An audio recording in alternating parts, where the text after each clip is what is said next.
Salut, Mark Carney a été officiellement élu premier ministre du Canada. Il dirigera un gouvernement minoritaire. On vous résume les élections fédérales canadiennes en 90 secondes. Alors que les sondages prévoyaient un gouvernement majoritaire, Mark Carney devra se contenter de voir les libéraux minoritaires à la Chambre des communes. C'est surtout en Ontario où tout s'est joué alors que les conservateurs ont remporté plusieurs nouvelles circonscriptions, ce qui a rétréci l'écart avec les libéraux. Pierre Poilievre a félicité Mark Carney pour son élection. Il a aussi dit qu'elle allait continuer de se battre pour les électeurs conservateurs et que le changement prenait du temps. Ça a été une soirée assez difficile pour les néo-démocrates qui ont perdu la majorité de leur siège. Leur chef, Jack Meeting, a d'ailleurs annoncé sa démission alors qu'il n'a pas réussi à se faire élire dans sa circonscription de Burnaby, en Colombie-Britannique.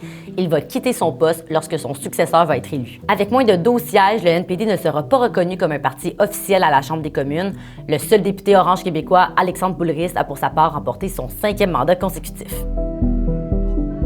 Alors que le Canada s'est divisé entre les libéraux et les conservateurs, le Bloc québécois a perdu des plumes. Mais avec la chute du vote du NPD, Yves-François Blanchet a mentionné que le poids des députés du Bloc pourrait être déterminant dans la formation d'un prochain Parlement alors qu'ils auront un grand rôle de négociation. Avez-vous gagné vos élections? Êtes-vous satisfait? Dites-nous ça en commentaire.